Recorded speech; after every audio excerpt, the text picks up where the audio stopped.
We will go ahead and get started. Thank you, everybody, for attending the event tonight. We promise it is going to have a lot of insightful information for you. We're going to be covering a lot of topics. And stay tuned till the end. We will have a feedback form, and everyone that fills out the feedback form will be entered into a raffle to win a gift card. So that form will be going out at the end. So we'll go ahead and get started. Meet our host. I am Mariah Barabee. I'm the Alumni Affairs Coordinator. I have been with Westcliff for a little over a year now, and I run all of our alumni events like our grad night, our mixers, and our alumni speaker events. And then we do have Aaliyah in the chat. Aaliyah, do you want to come off mute and introduce yourself? Hello, I'm Aaliyah. I've been with Westcliff for about 3 years now. Been in this department only a couple of months, but I'm with Career Services, helping with resumes, job development, and all that good stuff. Awesome. Thanks, Aaliyah. And then we will have two speakers tonight. We do have one of our alumni, Dr. Mayra Austin, here to speak with us first. And then she will be accompanied by Dr. Anita as well. They do partner with each other in their industry. So we're going to talk a little bit later on strategic partnerships in the industry and what that might look like. But before each of them start, I'll give a little introduction to them. So, Dr. Mayra Austin, first of all, thank you so much for being here. You have been such an incredible person to work with prior to this. Just an introduction for anybody that doesn't know, Dr. Mayra is an alumni of Westcliff, and she is coming back to talk to you guys about her own journey to hopefully impart some knowledge. She is a management and operations expert, entrepreneur, a professor at Westcliff, so some of you might even have her as a professor, and she specializes in neuroscience-backed management training and workforce equity. So she is the CEO and founder of Management Q's LLC, and we'll get into a little bit later about what that looks like. But Dr. Austin, do you want to go ahead and start off by telling us a little bit more about yourself and your journey to how you got where you are now? Sure, yeah. Thank you, Mariah. I'm so excited to be here and to share a little bit about my story. Well, I definitely didn't get here alone by any means. So my story really started on a non-traditional path. My parents are immigrants from Guatemala, and so they really had a difficult time navigating the education system in the U.S. And so a lot of my career experience came from really getting in there and trying to figure it out at an early age. And so I ended up after high school working right away and then having excellent mentors along the way who really kind of pushed me to fulfill a little bit more than just working for a paycheck, right? To really strive to make a difference and to apply the skills that they had observed in the workforce setting, which I think, if I'm being honest, that's what kicked off my passion for workforce and the difference that we're able to make as managers and leaders. And so along that journey, I started to get a little bit more active on the academic end and realize what a door it opened for me and the difference that it made for me, being a woman of color, navigating through the workforce and trying to gain a competitive advantage in a male dominated environment at the time. And so what ended up happening was I ended up coming into industries that were dynamic, were complex, the legal, manufacturing, logistics environments, and ended up scaling and succeeding in those environments because of my experiences. And tell us a little bit as well. We obviously talked about you being a CEO and founder of Management Q's. I know a lot of our current students and some of our alumni are looking to also start their own companies, and we'll talk about that a little bit later. But I would love to know how you started your company, how you defined your company's mission and goals, anything like that. Yeah, so it's an interesting journey, for several years working in the workforce, I was able to identify that there were gaps in the management space. And through those gaps, I decided to start spending more time on leadership and management development areas and continue to labor that passion in seeing the difference that we can make for people.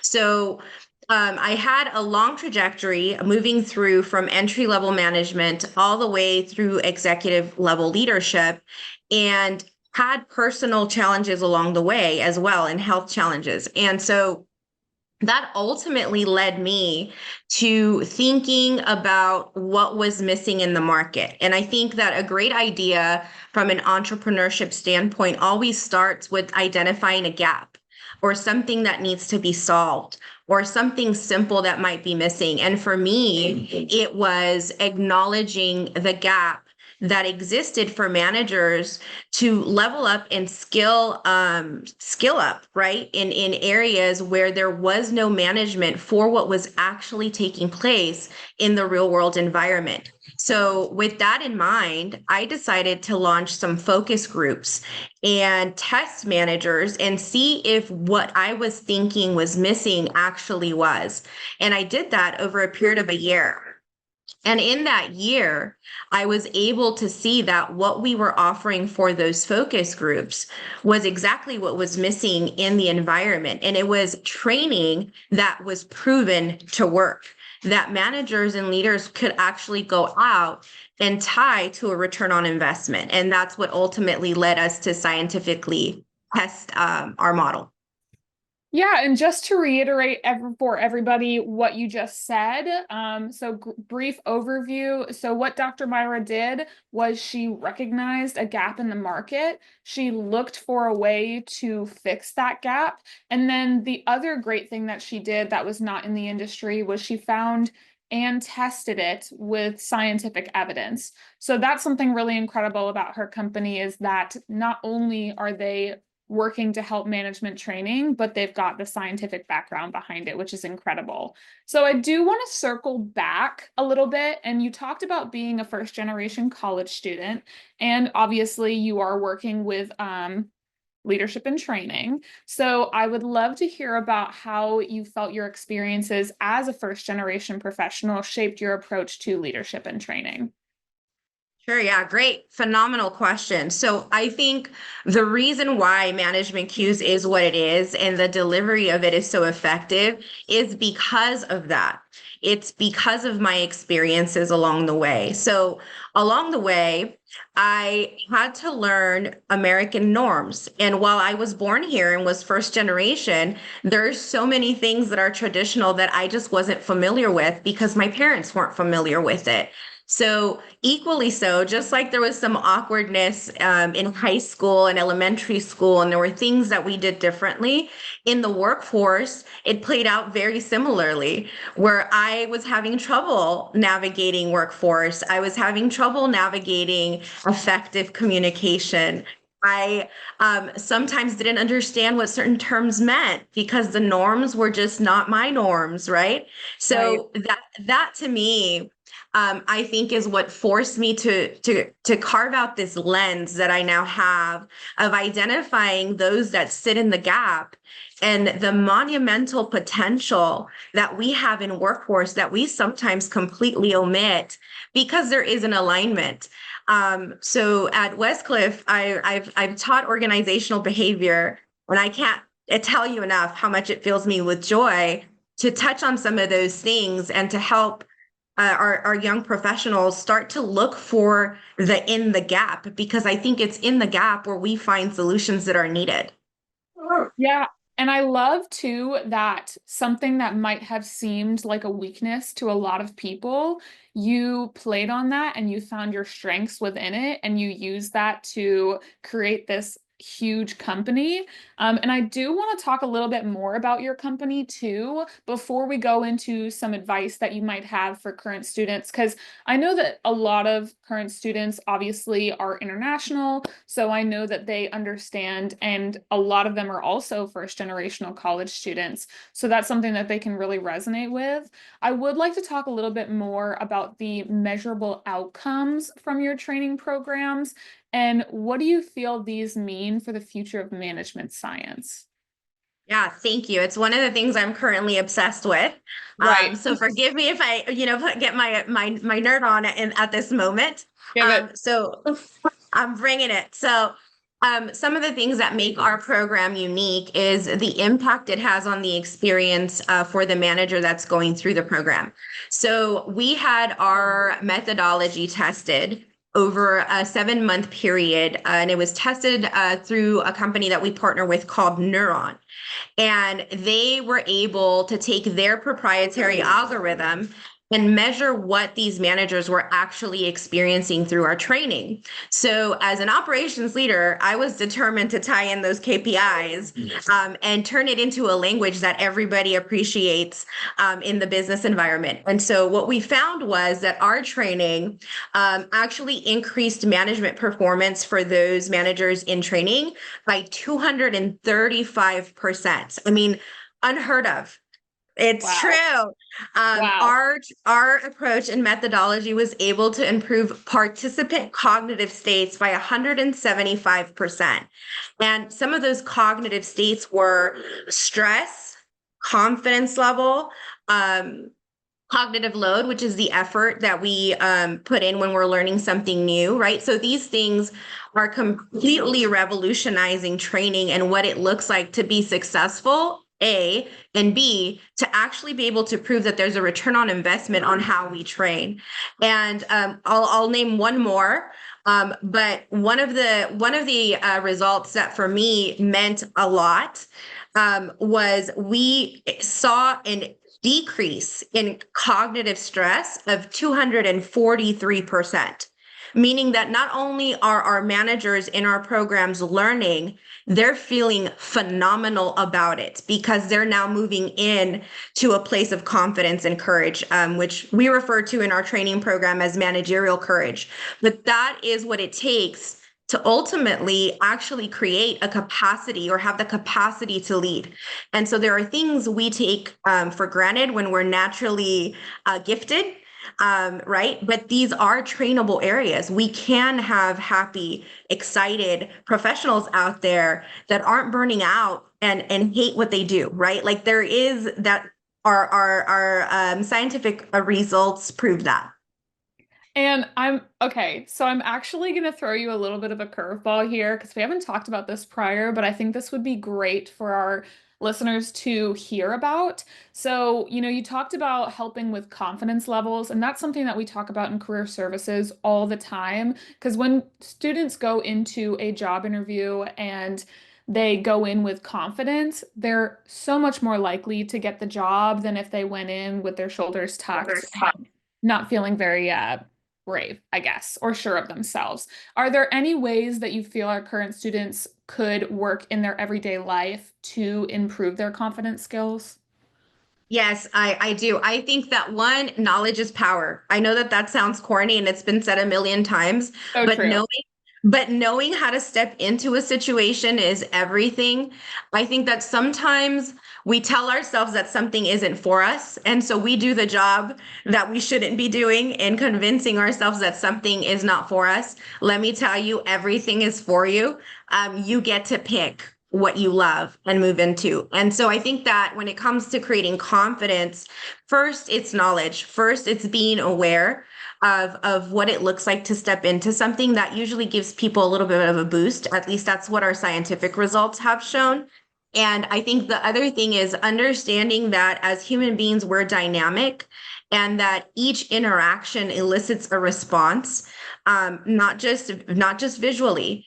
We have neurochemicals that get automatically charged up and create responses in that exchange. And so knowing that, just know that nothing is coincidence and everything can be developed. And so I think it's an opportunity, right? To really take confidence as a serious opportunity to grow.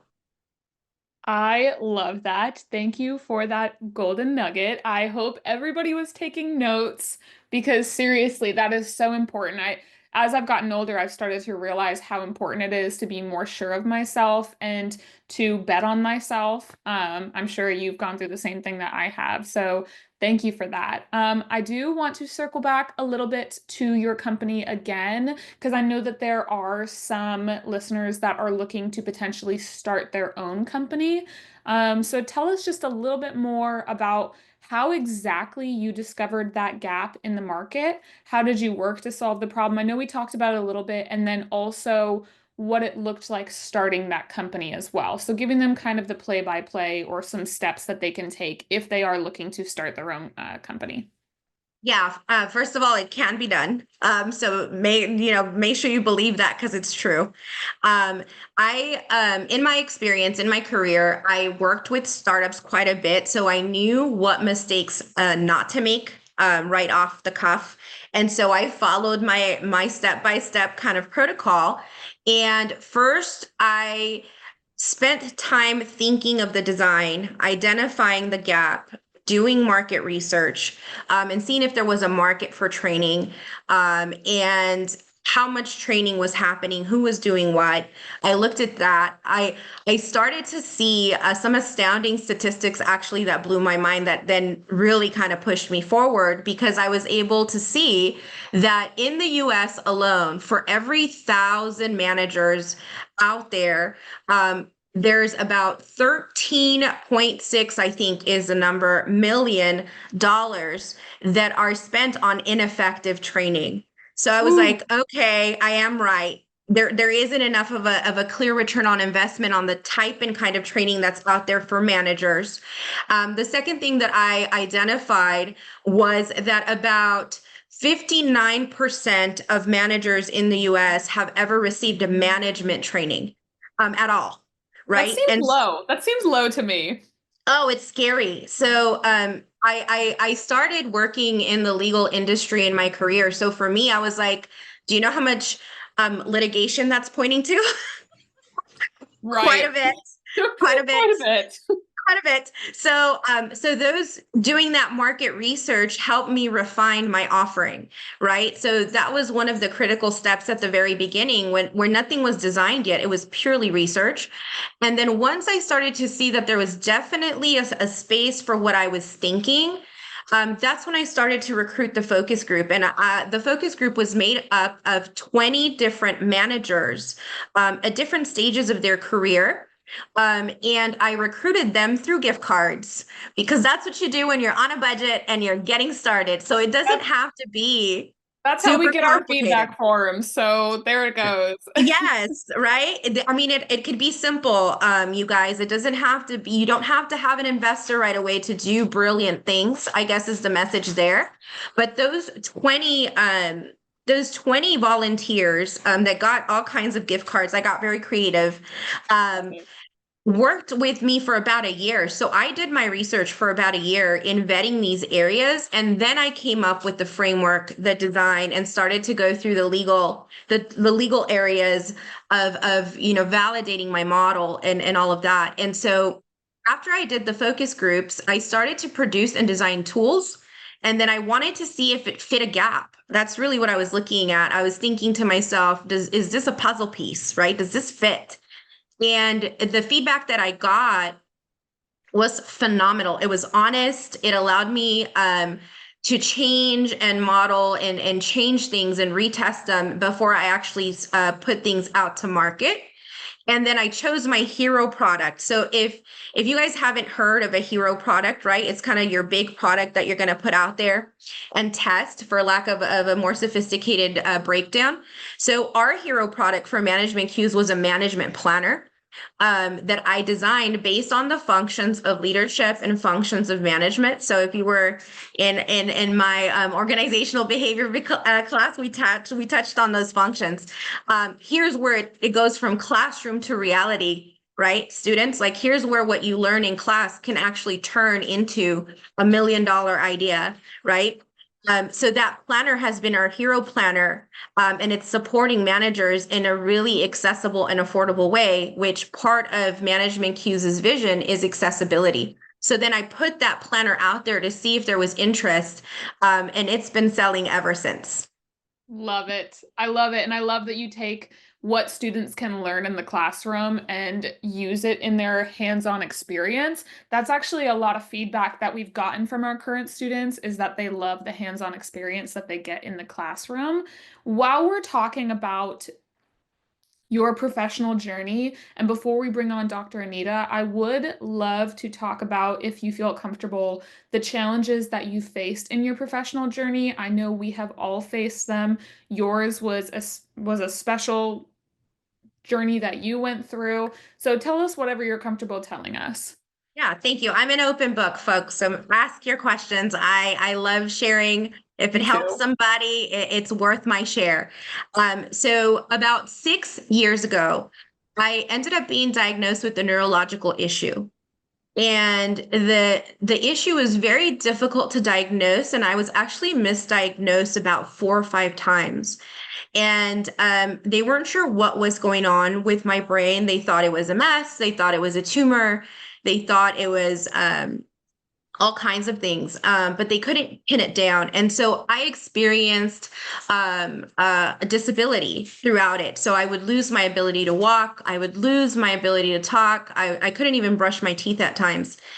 And so all of this happening, meanwhile, I was, trying to finish school and working, out there in the world and raising two boys, alongside my husband. So not an easy experience to have. 3 years ago, not too long ago, I had a life altering and saving brain surgery, because I had reached a point of no return. I feel like I got worse and worse, and ended up in the emergency room several times, because I couldn't control my body and I couldn't control the seizures, and medication just wasn't working anymore. So 3 years ago, I had this incredible life-saving surgery, and it happened because of new technology that was developed, and they were finally able to identify what was going on. My brain and my body were sending the wrong messages back and forth. And so my body was attacking itself, which is why I would lose control. And because and how I would go into these painful seizures. But I think that, that experience just really changed my perspective of things. And I think it was difficult, and I wouldn't wish it on anybody, but boy, did it build character. I Right. have a perception of time, of people's time and my own time, that is just, I carry it with me, and I cherish every exchange, every cup of coffee. I can't tell you how much I enjoy it. Having lunch with a friend, and even the experiences that our managers are having with management cues. There's a little bit of that embedded in that model, because I care about what they're going through.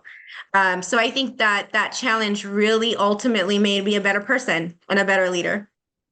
Yeah, you'll make me cry while I'm sitting over here. And honestly, it's such a testament to what a marvel of a woman that you are. And that's something that I wanted to tell everybody with this event, is like, you went from your absolute rock bottom, and now I feel like you are just creeping up to your peak. Like, you just keep getting better and better in your life, and you're doing huge things. And I just want that for our current students, for our alumni, for our staff and faculty. Like, amazing, amazing, amazing. Thank you so much for sharing your story. Seriously. I do want to take this time to welcome on Dr. Anita Polite-Wilson. So I will pin her on here as well. Hello, hello. And Dr. Anita is the founder and CEO of Dr. Anita Enterprises. She is transforming executive teams into high-performing units using evidence-based leadership strategies. So very similar, hence the reason that they both have a strategic partnership with each other. She has over 20 years of experience, and she empowers organizations to drive meaningful cultural change, which we'll talk a little bit about today. She's a certified coach, international speaker, author of 7 leadership books. She also hosts a podcast, Keeping It Real with Dr. Anita, where she shares all of her insights on leadership and diversity. And there is so much more to Dr. Anita, and they are both amazing. So I'm so glad to have you here today. Thank you so much for joining us. It is my pleasure. And Dr. Austin, thank you so much for sharing your platform with me. Every time I hear your story, I'm just as blown away as if I'd never heard it before. And it's an honor to share the stage with you today. Thank you. Seriously, you are just like, you both are super rock star women. I'm like starstruck to be here with you both. So let's go ahead and get started and both just so you guys know, the real fun is about to start because the conversations between the th three of us are just something else. So, we'll go ahead and get started. And Dr. Anita, we'll start with you, and obviously Dr. Myra, whenever you feel like you'd like to chime in, feel free to. So tell us a little bit about what it's like partnering with someone in your industry to achieve your goals. Well, in my work, I'm the founder and CEO of Dr. Anita Enterprises, and that means that I am a C-suite trusted advisor, I'm a board director, and I'm an elite team strategist preparing businesses to navigate culture, complexity, and change. And so the opportunity to partner with Dr.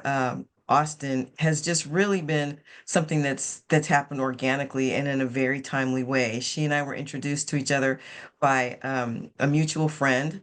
Um, she told me, "Oh, you need to meet Dr. Austin," and she told Dr. Myra, "Oh, you need to meet Dr. Anita." And I think the beauty of our collaboration is, as I was listening to Dr. Myra, she speaks from a perspective of quantitative analysis, and mine is qualitative analysis. And the two blend together so nicely that when I completed my dissertation, it ended up being a mixed methods. And the difference between the two is I lean heavily into theory and experiential learning. So the foundation of my work, either in workshops or with one-on-one individuals, is usually three things. I focus on contact theory, which is literally getting people together in the room. Gestalt theory, which is helping people become comfortable leaning into ambiguity, and then nudge theory, which literally helps people to nudge in their growth by little baby steps of learning. If we focus on developing a skill set just by 1% every day, in a year, we've actually grown more than 365%. It's 378 point dot percent. And so even with a little reminder of what you might want to stop doing or start doing or do more of or do less of, to follow through with a goal in a complete year really has exponential payouts. And so when Dr. Myra and I started talking, immediately we fell in love with one another's work, in addition to one another's style and personhood. And the work that I do, helping leaders to understand their teams better, I have been thinking for about a year now, I need to put some hard numbers behind this. It's not enough to talk to them about adult learning theories and motivational behavior styles and experiential learning and action learning and all of the other things that I learned when I was going through my doctoral program. I knew that I needed to put some numbers behind it. So I'm thrilled to be partnering with Dr. Myra. She is phenomenal. She can put a number to anything, and that's really what I appreciate and value about her partnership with me. And Dr. Austin, I'd love to hear from your end as well how it has been for you partnering with Dr. Anita in the industry. Yeah, it's been a dream. I just think that, when you look at diversity and you extend it to diversity of thought, diversity of experiences, diversity of everything, right? Innovative solutions just kind of organically take place and they're really authentic. And the degree to which you look at something starts to evolve. And so for us, I think we're looking at in 2025 coming up with something that's never been done before, delivered in a way that's never been done before, and quantified in a way that's never been done before, to really just translate and overcome barriers that sometimes are made up of semantics in the workplace or politics or fear. All those things are true of us as human beings. And sometimes we get in our own way, which is also true. And so coming up with a language that is not as charged, and maybe it's the language of numbers. Maybe that's it, right? And so we're looking to come up with a really dynamic thing. And I'm looking to conduct a second scientific study that quantifies areas that have never been quantified. in the workplace. And so I can't imagine what's going to happen next, but I know that it's coming because of the strategic partnership that happened by maybe by chance or maybe by destiny. But it was definitely something that gave rise to conversations that were from a different standpoint. And I find it to be so enriching and so exciting.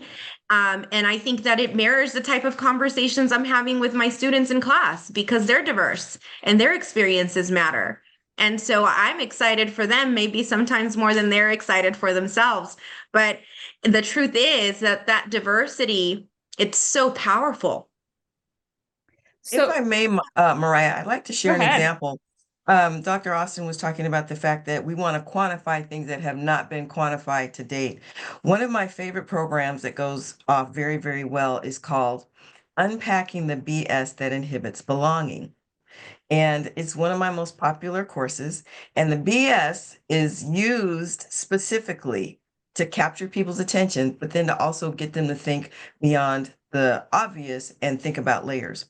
And when I teach this course, we talk about BS in terms of four different aspects: people's backstories, the bad stories that we've heard about other people or groups of people that we don't have any personal knowledge of, the blind spots that we all have, and then organizational belief systems. And when you consider the fact that in an organization that's made up of a lot of people, we all have backstories, we've all heard bad stories, we all have blind spots. But as individuals, how do those things feed into the organizational belief system?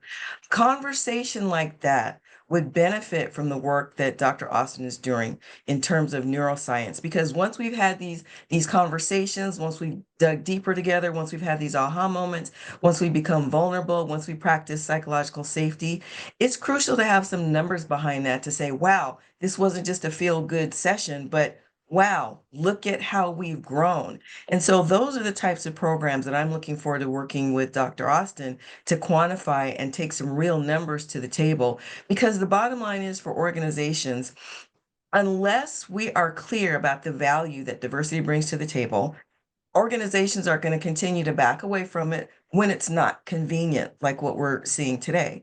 But then you also have the organizations that believe in it and will carry the torch, like Apple and like Costco and other organizations that still understand that the color black is never more better than when you're talking about the bottom line. Organizations that still understand that just like we want to have a diversified portfolio to see our revenues increase, we need to have a diversified work system to see our revenues increase as well. And we also need to encourage people that regardless of the color of the person whose money the pocket comes out of, all money is green. So if you want to continue to expand your market share, if you want to continue to develop your global reach, it only makes sense that you should continue to diversify your workforce, not just for the sake of diversification, but to leverage the lived experiences of people that are different in a workforce. And I'll give you a really quick example. There's a book called Ooh. The Color of Law, The Color of Law. And in that book, they talk about redlining that took place based on government laws at the time. And there's a story in there in particular about some African American men that were in the aerospace industry that were allowed to have jobs in the aerospace industry, but they were not allowed to live close to the aerospace industry. One gentleman saw the challenge. He also saw the need, and he also saw the potential. He developed a coalition of other men who were in the same position. They got resources together, they got a van, and they started writing together. That lived experience of Black males who had no choice but to live further away from work than they were allowed to do raised up leadership. It taught about constituency. It taught about building consensus, sourcing resources, and creating a solution where more than one person could benefit. So these are the types of lived experiences that I discuss in my work. And again, those kinds of conversations really would benefit from the type of quantification that Dr. Austin is speaking to. And I love that you touched on the diversification of the workforce as well, because that's, again, something we talk a lot about in career services, especially with such a heavily international student body. A lot of times, companies are just very uneducated about the visa process or what that might look like. And so sometimes it seems harder to them than just going with a domestic student. But what they don't understand is those lived experiences and all of the, education that they've got behind them. So keep that in mind when you guys are going to your interviews. That's something you can talk about as well. Like, this might be a little bit more of a difficult process. We can talk through that about what that might look like. Here's everything that I've got behind me that shows that I'm worth it. So thank you for sharing that. That's amazing. I hope everyone was listening for that. I do also want to talk about Dr. Austin. You talked a little bit about your classrooms. So let's talk a little bit about how students could use just meeting people in the classrooms to start their strategic partnerships. What might that look like for them? Yeah, so I think first it's acknowledging that every connection is part of an ever expanding network and understanding that you want people to show up and speak on your behalf when you're not there. That is the power of the network, right? So, one thing that I did, and I did this early on as a student, and it's totally paid off for me. Up until this day, I do it the same way, is I make sure to connect, make sure to exchange contact information. I connected and followed the professors that I felt were going to be mentors, and they're still mentors to this day to me. Some of them are Westcliff faculty, and they're still my mentors, even 7, 10 years later. I shared in the video that went out one of the professors that is a Westcliff professor. He actually wrote my first recommendation letter to my very first operations job, and I ended up scaling operations like nobody's business. And I don't know if that would have happened that way if it wasn't for him. And I have others, and I can go on, but I think you have to remember as students that your professors have a network you can leverage too. And I always open it up to link up with me on LinkedIn, follow along, see if anything I'm doing strikes your curiosity. I'm happy to connect. I'm happy to help, right? And so I think that knowing strategically from a strategic standpoint that as a professional, you're not going to do it alone. I think one, it helps you be humble, and there has to be some humility if you're going to succeed, even if you're the brightest person out there, which I don't think I'm the most intelligent person in the world, but I know that I have a talent, I have skills, and I have amazing people around me at all times intentionally, because I understand the power that brings, right? And that includes Dr. Anita. She's now, my co-signer now on diverse strategic partnerships and what that looks like when you're leveraging it. So that would be my advice is to not look at professors or Westcliff just as school, and I know it's hard when you're younger, and I know what season of life looks like at that time, but honestly, your return on investment can continue to compound if you know how to work it and leverage it. That is so true, Dr. Austin, because my dissertation chair is still a very dear friend of mine. Sometimes she edits my work. There's something else that I'd like to add, though, and Aaliyah was a prime example of what I'm about to share with you. Especially if you're going to a live event, I always want you to remember this. Early is on time is late, and late is lost. And let me describe to you what I mean by that. If you show up to an event early, you are more likely to run into the event coordinator. You're more likely to run into the keynote speaker. You're more likely to run into other executives that you might want to meet. And if you're there early, you get some one-on-one FaceTime with them. If you arrive on time, you're certainly not going to get there in the front room because those that are early are already there. And if you arrive late, you're lost in the discussion. Arriving and sitting up front has benefits, especially for those of you who might be shy and hesitant to ask a question. If you're among the front row, and again, sometimes we have to remember that there might be dignitaries that those seats are safe for. But if you're among the first 2 or 3 rows, if you have a question and you're shy, you don't have to worry about shouting that question from the back to the front. You're already going to have the attention of the speaker, and they're going to look directly at you, hear your question, and answer you on a one-on-one basis. Now, back to Aaliyah, because she was helping us prepare for this with our dry run. We got to chit-chatting, and she's telling me what it is that she wants to do in her career. And because of her enthusiasm and the way she just showed up, I said, connect with me on LinkedIn. Before we got off the phone, or before we got off the call, she said, I'm there. She sent me an email. And I said, I'm so impressed with the way you handle yourself. If you need anything on your professional or educational journey, you let me know. And that was not an offhanded offer. It's sincere, but it was quick, and we made a connection that fast. So the lesson is, early is on time because you get FaceTime with the folks that you want to meet. On time is late because you won't be up front, and late is lost because you'll be lost in the conversation. Those are the three most valuable tips that I even tell seasoned professionals today, and it's so true. Yes, and just so you guys know, that conversation was only a couple of minutes and it was meaningful because I'm not lying. A couple of days later, my first conversation with Aaliyah was her raving about this new relationship that she's built with Dr. Anita, which, by the way, is a powerhouse relationship to have. So, congratulations on that. So, yes, that's great, great feedback from both of you. So, the second that you guys get into the classroom, like Dr. Austin said, it might be difficult, but the way that you show up for people, another thing that I would love to hear about as well. Dr. Anita, I think you talked about social capital at our last conversation. I'd love to hear a little bit more about that. I did. Social capital, and it's in one of my books, Stay Woke. And really quickly, I want to remind you that because we live in a soundbite world, it's worth it to read books. Books will give you the foundation to ask more intelligent, more relevant questions.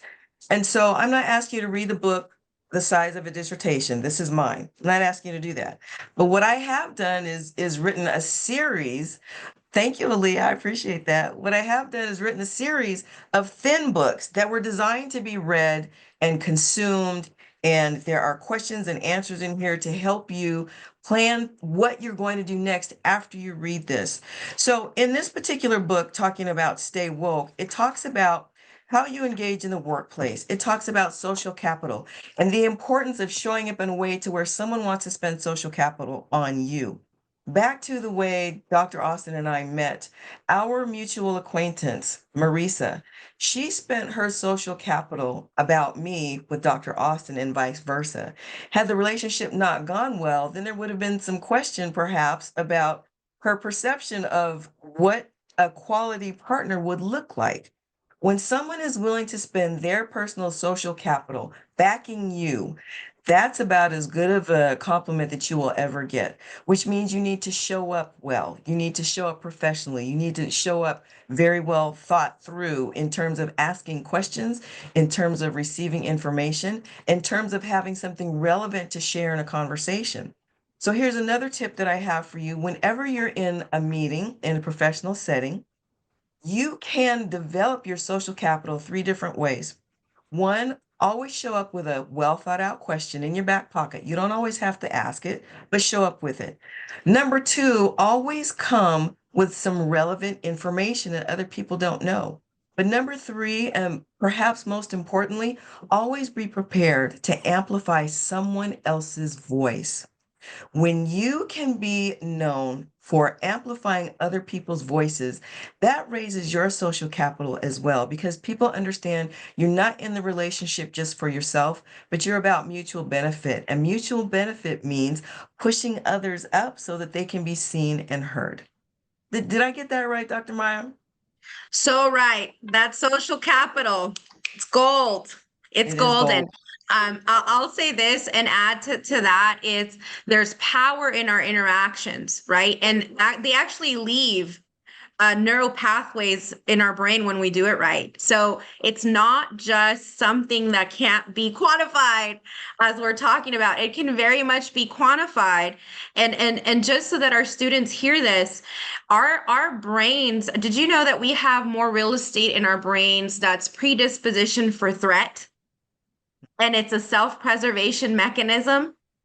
So when we intentionally go in to connect authentically, when we go in and pull others into the conversation, when we open those doorways, we're rewiring our brains to do something that's spectacular. And that's when the magic happens. And that's why the knowledge matters. And a threat can simply be someone that you don't know. Anytime we're unfamiliar with something, our brain automatically sees it as a threat because our brain is wired to protect us. So typically, we are working from the amygdala, which is the fast brain, versus the prefrontal cortex, which is the slow brain. The slow brain says, let me stop, because even though a similar situation previously did prove to be harmful, this is a different situation. So let me take some time to feel the situation out. Let me take some time to get to know the person. And it actually takes more energy to stop and operate from your prefrontal cortex than it does from your amygdala.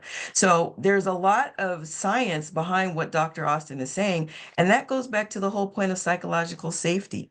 And there are 5 different aspects of that. There's how much security you feel you need, the level of autonomy, fairness for you, yourself, and others, trust, and the esteem factor that goes along with that. So let's say, for instance, that you have held this particular position in your organization, you become known as the go-to person for that, and then all of a sudden you're shifted into a whole nother area where you need to spend time learning and upskilling, as Dr. Austin referred to earlier. So now your esteem is threatened because you feel like nobody's going to come to me anymore. Well, that's a threat to your psychological safety. But again, if you take the time to slow down, not think from the fast brain, but to stop and pause and think from the slow brain, now you can see the opportunity to develop your skill set and become the go-to person in a whole new field, and therefore raise your esteem back to where it was. So psychological safety is so complex. It's so simple, but the bottom line is our brains are designed to protect us, whether that's from being chased by a vicious dog, or whether that's from walking into a situation that we're not unfamiliar with. That's why our brains do what they do. And here's an acronym for you: FEAR, false evidence appearing real. Again, the fast brain says I need to be scared, but the slow brain says, wait a minute, what I'm assuming may not be the case. Let me slow down and let me go through the false evidence that may be appearing real that says I need to feel threatened. And to add on to that too, how you talked about upskilling and uplifting other voices. By uplifting other voices and staying open, honestly, college is half about that, and hearing other voices and learning new information, so that when you get to those other conversations, if you remember number 2, it was having some type of random relevant information that nobody else knows. You find that information out either by podcasts, books. By the way, Dr. Anita's books are on her website that we linked, or you get that from just conversations with people. So in uplifting other people, you're getting that knowledge to then uplift yourself later. So it's just a round and about circle that we go in, of where we help others and it comes back to us, and that's just part of karma and being strategic. I do want to give a second if there is anybody that has any questions. I do want to go ahead and pop them in the chat, and we will take a couple minutes to answer any questions. If not, we do have one more question on our end as well. So go ahead and pop them in if anybody has any questions, and I'll give you guys just a couple seconds for that. I would like to say that I appreciate the plug, Mariah. I didn't ask for that. I appreciate it. But I'm transitioning all of my books to Amazon. So if you are interested in any of my books, please go to Amazon.com, type in books by Dr. Anita Polite-Wilson, and the ones that are there are available. Thank you for that. Yes, let me type that in. Okay, we'll go ahead with Joni Mitchell's question. So what tips do you have for those who are introverted when it comes to building these important connections? My first tip would be to go and get a strengths finder assessment so that you can find out what your strengths are and align your strengths to how you naturally show up.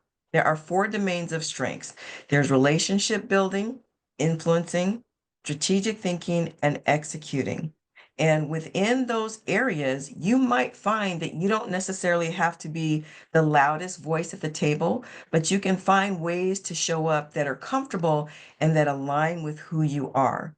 I would also say there's a wonderful book by, I want to say her name is Susan Cain, but I know definitely the book is Quiet, The Power of Introverts in a World That Won't Stop Talking. Quiet, The Power of Introverts in a World That Won't Stop Talking. That book is phenomenal. It talks about introverts, extroverts, and ambiverts, those people that can shift depending on the situation. I am an introvert, but I have very extroverted behaviors just based on the work that I do. And oftentimes when I tell people I'm an introvert, they just can't believe it, but it's true because as an introvert, and you probably know this, Joni, because you posed the question, when I'm done, I need to like kind of take it all in and be by myself so that I can rev back up and be good for you again tomorrow. So those are the 2 things that I would suggest for an introvert. Take your strengths finder, find out where your strengths lie and figure out how you show up naturally so that you don't have to feel like you have to be different, and read that book, Quiet, The Power of Introverts in a World That Won't Stop Talking. It's a phenomenal book. You're welcome, Joni.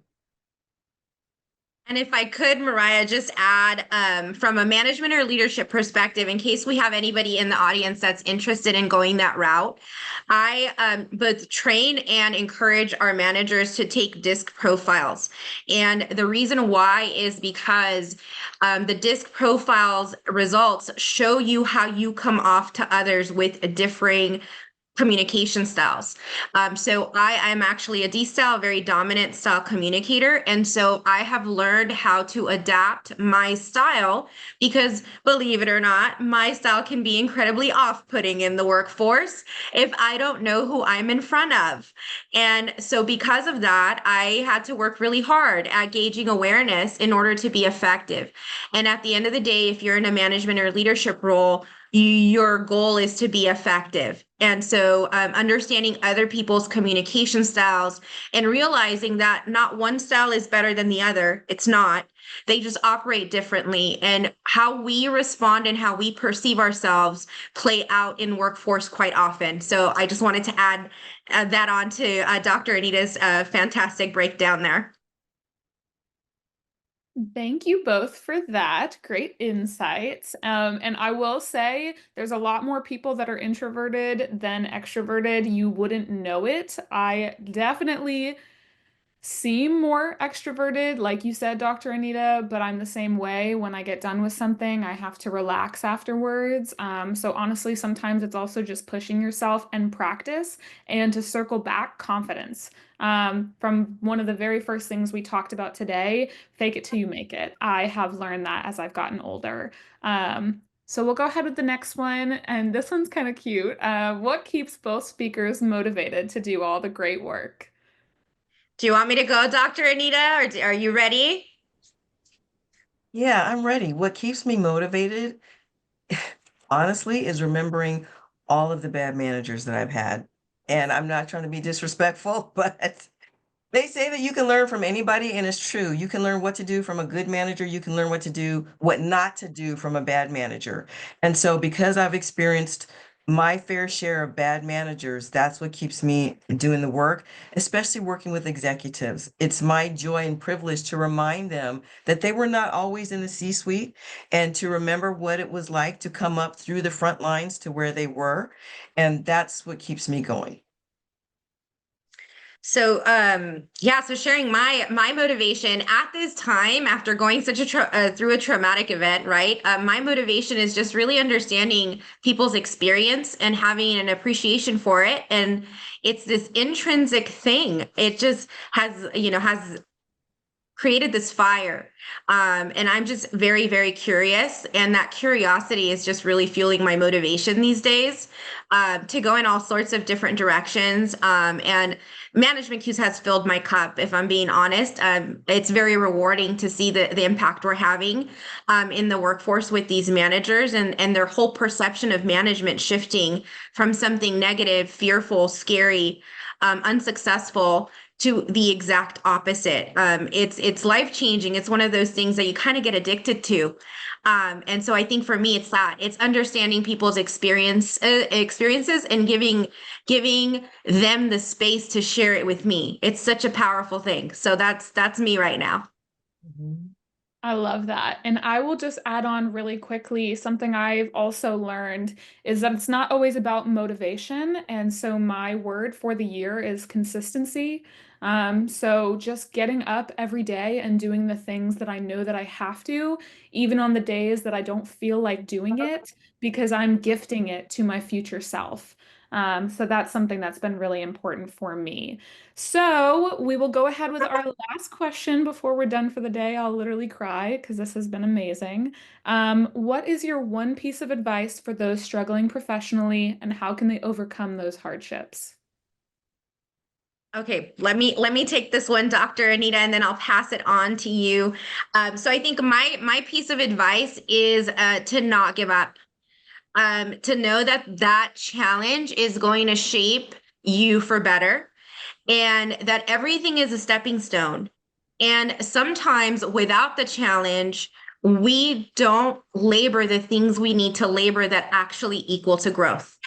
Honestly, I don't think I'd be who I was at all. I don't think Management Cues would be what it is without all the terrible things I've experienced. And I don't think I'd be as happy and appreciative of people in general. I have this heart for people, and I think it's just because I've experienced different things and really stretched myself as a human being. In those moments, you find courage, you find hope, you find solutions, you find innovation, you find creativity. So don't let your challenges make you feel like they're a setback and it's failure, because it's just absolutely not true.